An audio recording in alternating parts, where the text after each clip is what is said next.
Another week, another video. This week I want to talk to you guys about handstand push-up. The ability to press your own body weight above head is honestly a pretty impressive feat of strength.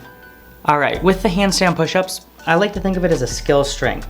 Strength because you've got to press your own body weight through a range of motion. Skill because you have to maintain that handstand balance as you're going through that range of motion.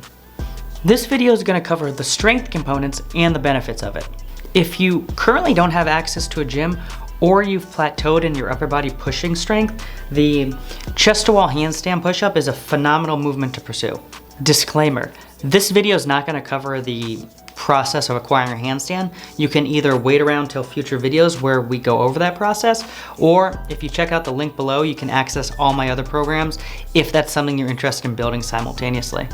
The handstand push-up is a movement pattern that falls somewhere between the barbell military press, the incline bench press, and the planche push-up. When first looking at the barbell lifts, I'm going to argue that the bottom half of the incline bench press to about a 90-degree elbow bend is going to be a similar path to the handstand push-up. This is because when we first initiate the concentric part of the handstand push-up, we're doing more of a pressing back motion as opposed to a straight vertical motion. Whereas the second half of the barbell military press, so about 90 degrees elbow to lockout at the top, is going to more closely resemble a handstand push-up where we're now starting to get into a more vertical pressing pattern.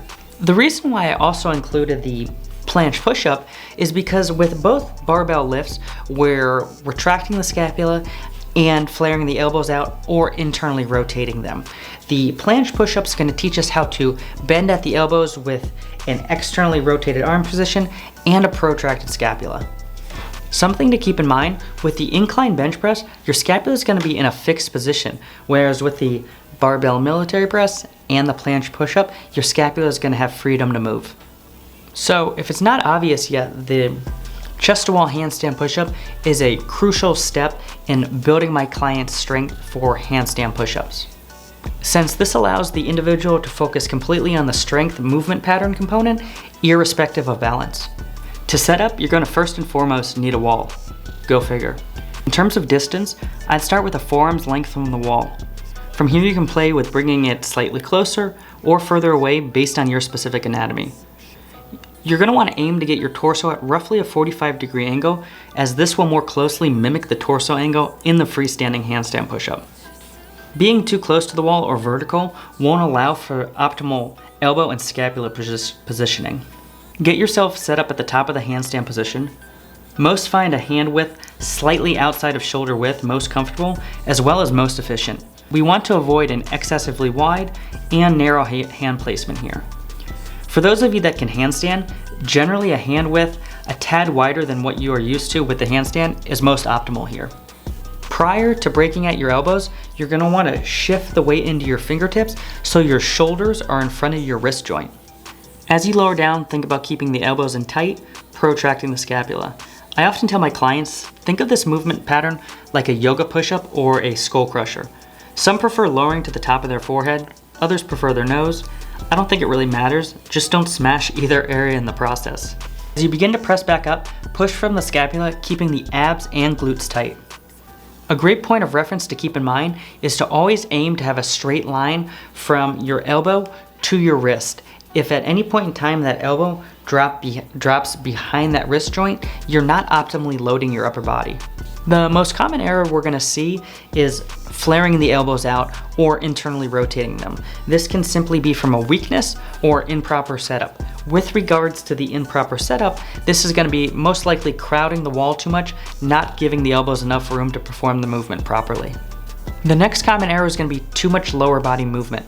When we don't have enough upper body strength to push ourselves back up, we're going to end up having to torque our spine or start climbing up with our toes. The next common error is going to be pushing yourself back into the wall, shifting your weight too much behind you. You're going to lose that elbow to wrist position with this. This is generally accompanied by error number 2, and it's simply just due to a lack of upper body strength. Honestly, if you're like most people, you're going to lack the strength to perform this movement, so let's take a look at how I like to build people up to these. We're going to start with piked handstand push-ups, as we're essentially taking your lower body out of the equation, reducing the amount of load placed on your upper body. I like to start athletes off with their feet elevated at roughly a hip height. All of the same points of performance apply here that applied with the chest to wall handstand push-up. Keep in mind you want your knees bent here. The amount of bend is going to be dependent on your specific anatomy as well as flexibility.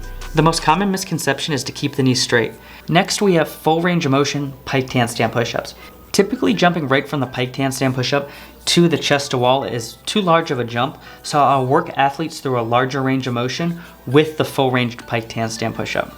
You can perform these either on an elevated surface, such as a stair stepper, or you can increase the challenge by using parallel bars. Next, I'll move athletes onto the chest to wall eccentric handstand push-up. Eccentrics are going to be a critical step in most gymnastics-based movements because it's a great way to bridge the gap from variation to variation, as we're typically about 50% stronger in the eccentric movement pattern as opposed to the concentric. Finally, we have chest to wall handstand push-ups to an elevated surface. Keep in mind the target that we need to be lowering to needs to be a minimal height. If it's too high, we're not going to end up properly loading the upper body, and we're just going to end up plateauing, never making any progress. Alright guys, that's all I got on the chest to wall handstand push-up. Be sure to hit that like button if you got value out of this video. Make sure you subscribe so you don't miss out on future videos, and I'll do this again next week.